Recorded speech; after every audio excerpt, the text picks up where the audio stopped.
Bom dia, meus irmãos e amigos que vão nos ouvir. Eu sou o pastor Paulo de Oliveira, da Igreja Assembleia de Deus Celebrar, aqui em Boston, Somerville.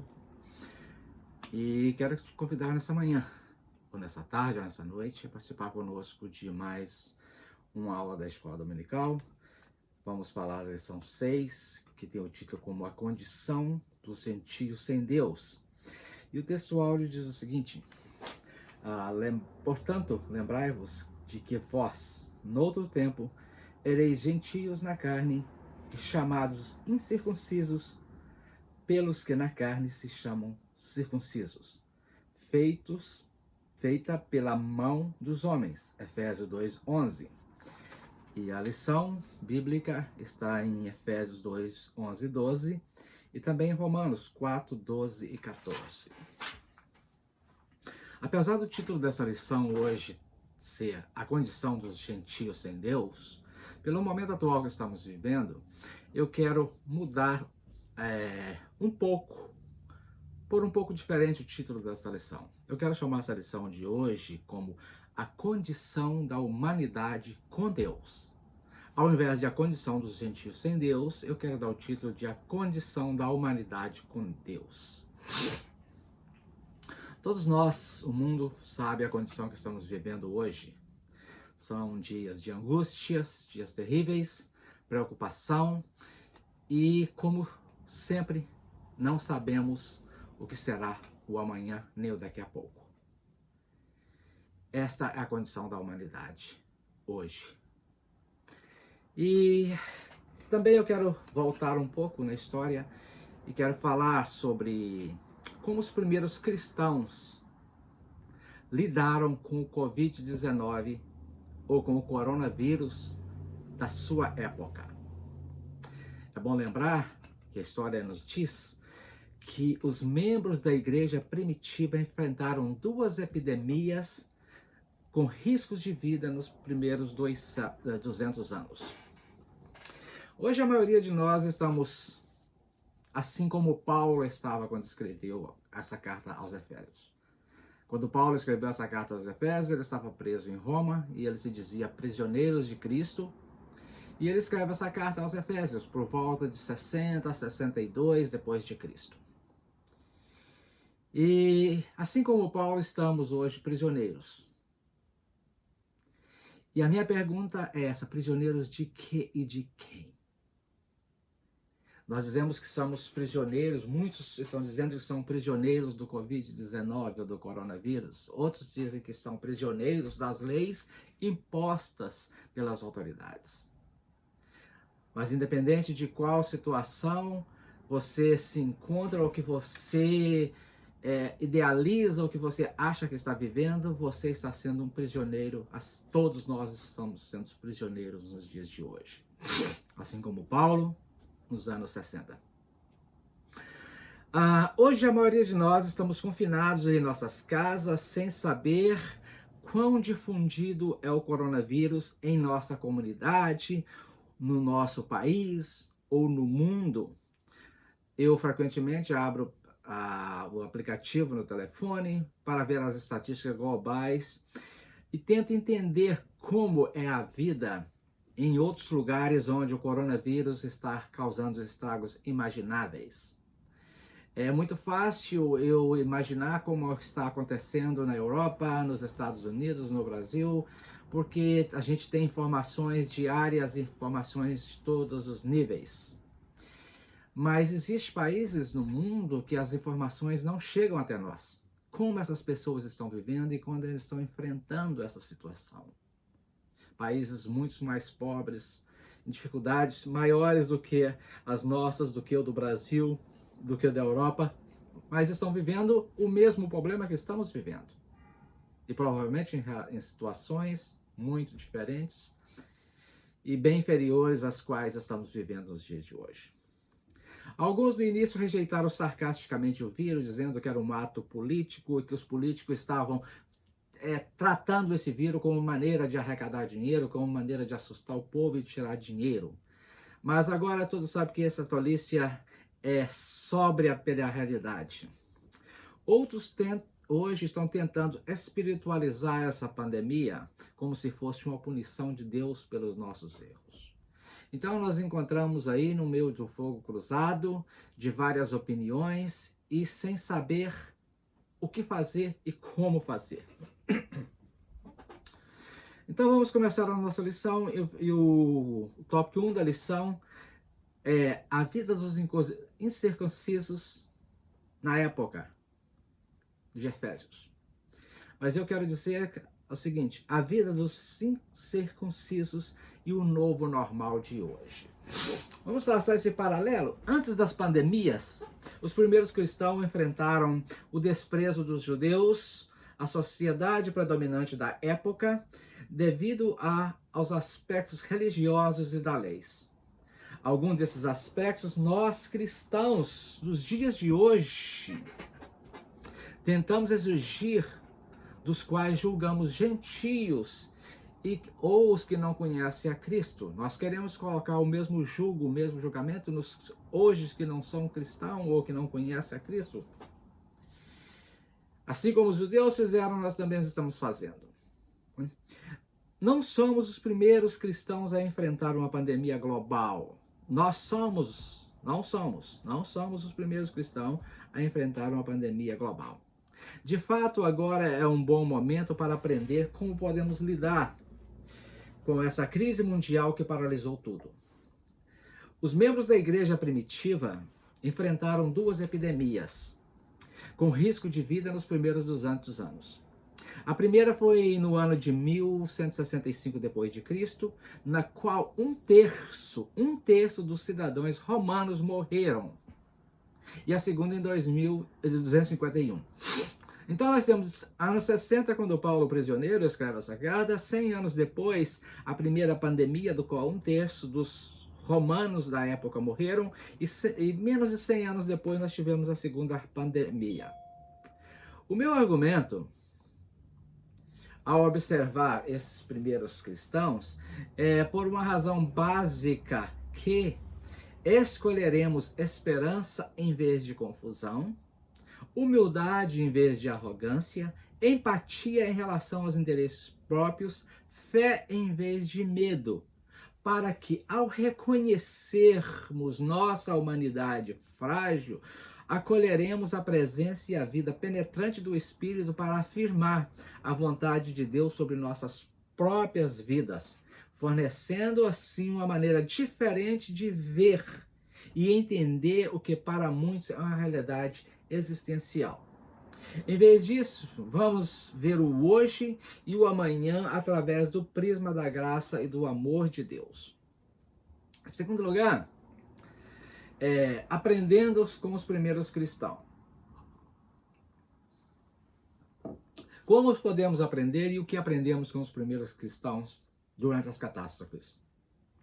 Nessas catástrofes do segundo e terceiro século, os cristãos que eram apenas uma minoria muito pequena, exerceram um impacto extraordinário na sociedade, em sua sociedade. Enfrentando ventos contrários e devastação humanas, eles não perderam tempo. Os cristãos da época não perderam tempo nem pouparam esforços pessoais para cuidar dos atingidos por esta peste mortal. Eles foram à luta, deixaram tudo o que tinham que fazer para cuidar dessas pessoas. O sociólogo Rodney Stark, em The Rise of Christianity, observa que, em meio à calamidade humana, a comunidade cristã sobreviveu e prosperou. E ele sugere algumas razões pelas quais os primeiros cristãos sobreviveram e prosperaram.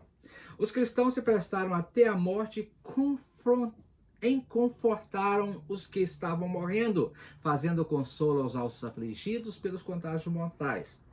Ao fazer isso, os cristãos obtiveram a aprovação daqueles que os viam como culto ou uma heresia. Com seus extraordinários atos de bondade, os cristãos eram vistos como uma comunidade solidária e sua fé era levada a sério. Os cristãos que antes desprezados, antes eram considerados como seitas, como heresias, era um povinho, considerado, em outras palavras, um povinho na época, se tornaram referência. por causa daquilo que eles fizeram, a relação o porquê.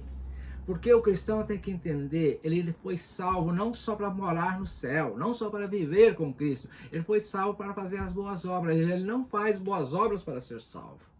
Ele é salvo para fazer as boas obras. E foi o que os primeiros cristãos fizeram, e é o que nós precisamos aprender com os primeiros cristãos. A maioria dos cristãos de hoje estão fazendo o oposto, estão usando o distanciamento social para ignorar, ao invés de impactar os afetados e necessitados, estão levando mais desespero que consolo nesse momento angustiante. Muitos usando até mesmo o nome de Deus e em profecias fora do contexto real para imputar uma punição. A profecia que nós deveríamos fazer como cristão era nos oferecer tanta coisa que podemos fazer para ajudar os afetados, os afligidos, e principalmente a classe mais idosa que está aí necessitando de ajuda.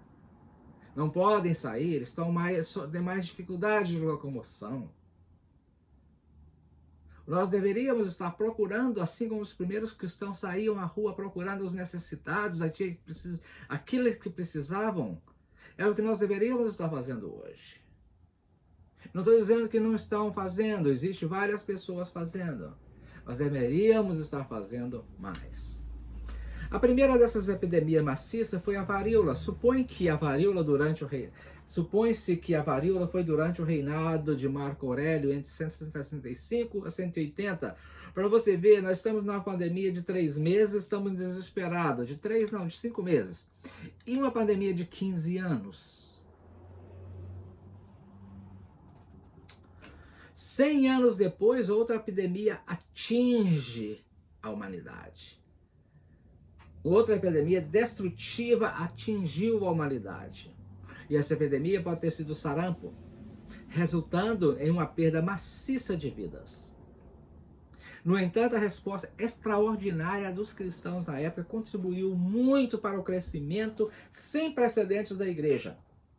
Enquanto as religiões pagãs e várias formas de filosofia grega forneciam um meio de solicitar e apelar a vários deuses, os cristãos faziam o quê? Ofereciam a si próprio para ajudar. Ofereciam um relato muito mais satisfatório do que porque esses tempos terríveis teriam caído sobre a sociedade.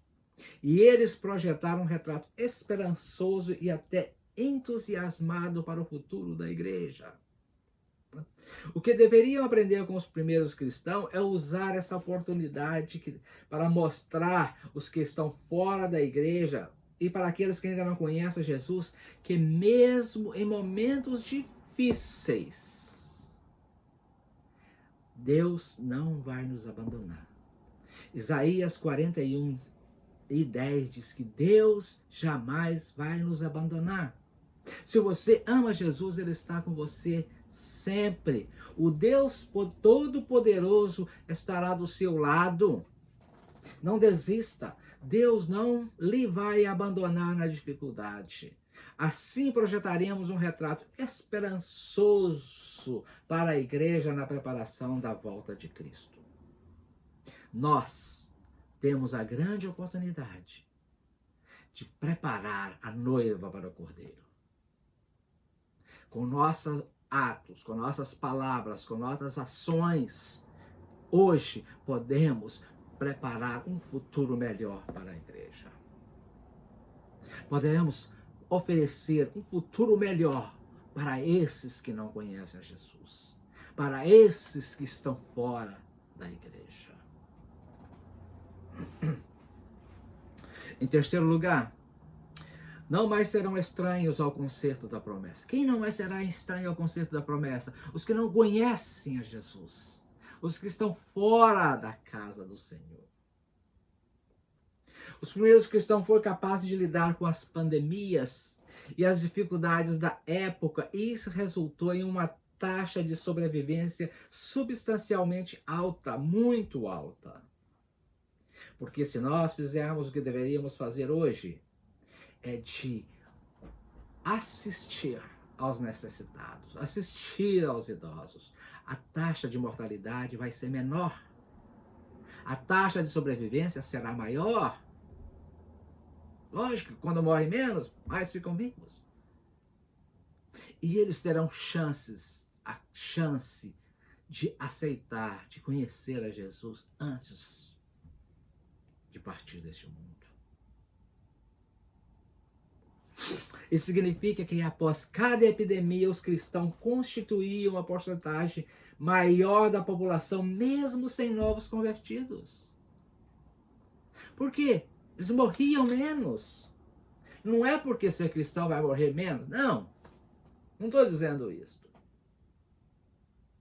Eu estou dizendo que se nós cuidarmos dos nossos idosos, as chances deles sobreviverem a essa pandemia será muito maior do que nós não cuidarmos e deixarmos eles à mercê.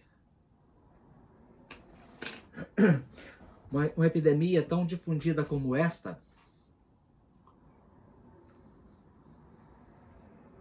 um grande número de pessoas, especialmente pagãos, poderá perder os laços que antes poderiam impedi-los de se tornarem cristãos. O que eu estou querendo dizer?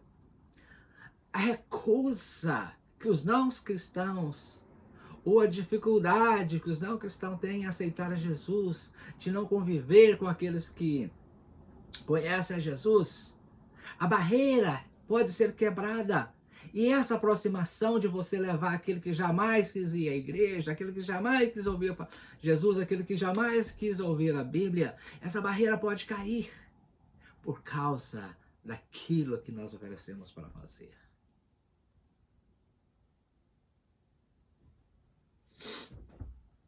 Assim como os cristãos da igreja primitiva, temos a oportunidade única de mostrar à humanidade que enquanto o mundo é limitado pelo medo, assumimos uma postura diferente.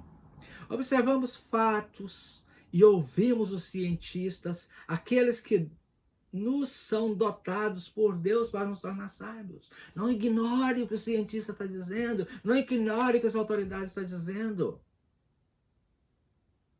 A carta de Paulo aos Romanos, ele diz para fazermos o quê? Obedecer às autoridades. Elas são constituídas por Deus.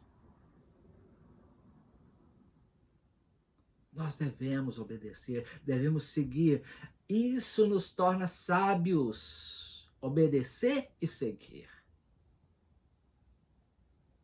Isso é saúde para nós. Em seguida, tomamos a análise dele e dos cientistas, dos médicos, tomamos a análise deles e vemos através do olho do nosso Deus eterno e atencioso, sempre emoldurado pela esperança. Ele é a nossa plataforma a partir do qual devemos observar e respondermos. Não ignore jamais o que as autoridades. Obedeça às autoridades. Vamos obedecer às autoridades. Vamos usar máscaras. Vamos usar luvas. Vamos evitar o contato social direto. Porque isto não existe outra maneira de conter este vírus, essa doença hoje, a não ser fazer o que as autoridades, os médicos, os cientistas estão mandando fazer. E nós podemos nos tornar peça-chave importantíssima para que isto ocorra, para que esse tempo seja abreviado e para que nós ajudamos a salvar vidas.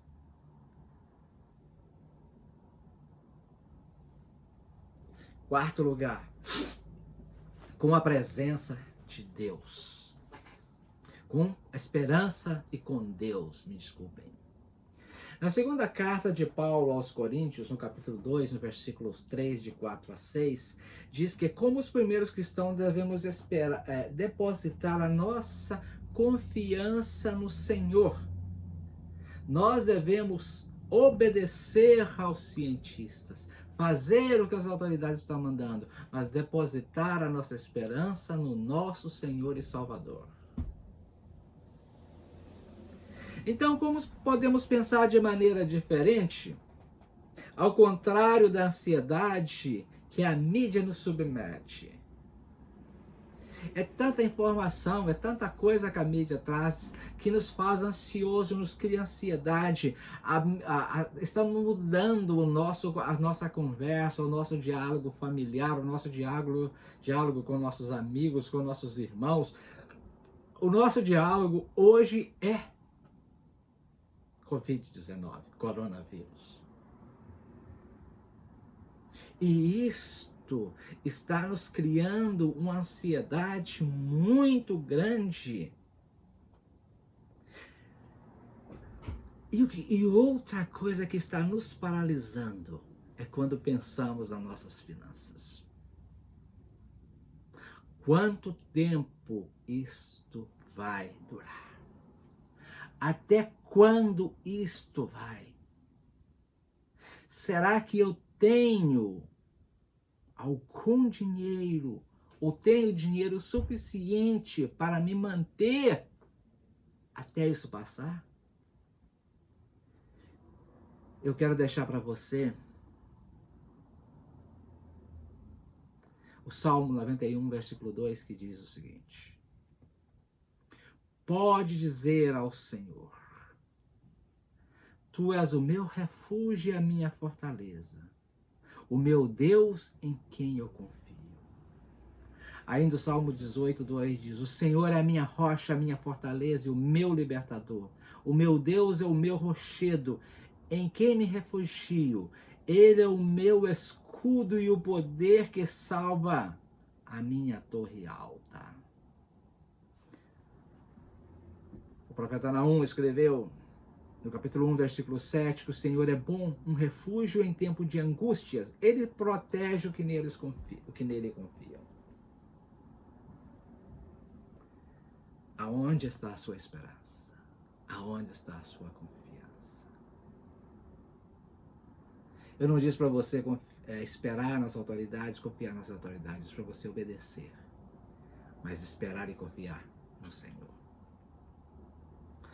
O que devemos fazer, então, com a situação desta? O que podemos fazer? Primeiro, ore e evite o contato direto com as pessoas. Ouça nossos especialistas médicos e mantenha a distância. Cientista, e mantenha a distância enquanto ora. A oração não é simples e nem sempre é fácil. Mas agora temos tempo. A oração é um presente de Deus para nós, permitindo que nós conversamos com Deus. Participamos Deus, colocamos Deus no nosso problema, na nossa vida, suplicando ou mesmo falando de forma persuasiva com Deus. Deus não está nervoso, Deus não está ocupado. Ele nos ouve, Ele tem tempo para nós. Não importa o que você queira dizer, vai falar. Antes nós reclamávamos demais, porque não tenho tempo de ler a Bíblia, eu não tenho tempo de fazer isso, eu não tenho tempo de orar, eu não tenho tempo de falar com meus familiares. E agora que nós estamos tempos demais, será que estamos falando com Deus? Será que estamos conhecendo Deus? Será que estamos falando com nossos familiares? Segundo lugar, faça uma pausa e escreva para as pessoas. Tente usar o papel, a caneta, qualquer meio de comunicação que você possa fazer, e-mail, texto mensagem, voice message, o que você queira fazer, mas faça isto. Fale com as pessoas, leia o que você, escreva o que você está pensando, a experiência que você está vivendo, compartilhe ela com as pessoas. O Senhor espera que nós façamos algo. Cipriano, bispo de Cartago, escreveu o seguinte: o Senhor havia predito que essas coisas viriam, com a exortação de sua palavra preveniente, instruindo, ensinando e preparando-os, fortalecendo o povo de sua igreja para toda a perseverança no que está por vir. Em terceiro lugar, celebrar e unir as pessoas. Celebrar? Mas como vou celebrar no meio da catástrofe? A celebração pode parecer uma palavra muito forte nos dias de hoje, mas o bispo de Alexandria, Dionísio, exorta-nos para não sermos apanhados em modos de desespero. Para outros, o presente pode não parecer um momento adequado para celebrar. Agora, de fato, tudo é lágrimas e todo mundo está de luto. Lamentos ressoam diariamente pela cidade por causa da multidão dos mortos, dos moribundos. Todo dia morre para todo lado. Mas nós devemos regozijar na paz de Cristo, que Ele deu somente para nós, os que nele crerem. Podemos encontrar momentos de louvor no meio do sofrimento e da morte? Claro que sim. Dionísio diz o seguinte, o líder da igreja, Dionísio, o líder da igreja, não é o outro falando não. Nós devemos celebrar. Além disso, o apóstolo Paulo enviou uma carta aos Efésios 3,16. E eu faço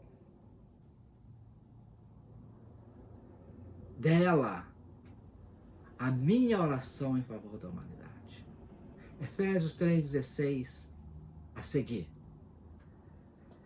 Oro para que, com a sua gloriosa riquezas, Ele os fortaleça no íntimo do seu ser, com poder por meio do seu Espírito. Para que Cristo habite em seus corações mediante a fé. E oro para que vocês, arraigados, alicerçados em amor, possam, juntamente com todos os santos, compreender a largura, o comprimento, a altura e a profundidade, e conhecer o amor de Cristo que excede todo o conhecimento, para que vocês sejam cheios de toda a plenitude de Deus, aquele que é capaz de fazer infinitamente mais do que tudo o que pedimos ou pensamos, de acordo com o seu poder que atua em nós. E a Ele seja a glória na igreja e em Cristo por todas as gerações, para todos sempre. Amém. Efésios 3:16 a 21. E eu quero terminar, o meu tempo já passou. Os cristãos são chamados a ver a vida fortalecida pela esperança. Liste o que você pode fazer hoje e amanhã para você e para os outros, sempre confiando na presença e na ajuda do Senhor. Que a esperança seja a palavra que defina a nossa disposição, atitude e determinação, sempre invocando o Espírito de Deus, do Deus vivo, para nos permitir pensar de maneira diferente daqueles que não têm essa esperança. Ore, jejue, fale com Deus. Use o seu tempo para falar com Deus. Use esse tempo para conhecer a Deus. Use esse tempo para compartilhar o dia a dia com seus amigos, com a sua família. E também use o seu tempo para ajudar aqueles que mais precisam em momentos como esses de dificuldade. Assim, nós vamos preparar a noiva para a volta do Cordeiro. Eu quero agradecer a você que ouviu, que vai ouvir, ou que está ouvindo essa mensagem no dia de hoje, e que ela possa encher o seu coração de gozo e de alegria, e que você possa ser fortalecido em Jesus Cristo. Se você não conhece uma igreja, se você não conhece a Jesus, ou se você não tem uma igreja e está na região de Somerville, de Boston, Everett, Malden, eu quero te convidar a nos visitar assim que possível. A Assembleia de Deus celebrar no 23 da Kent Street, em Somerville. Que Deus abençoe a todos, em nome de Jesus.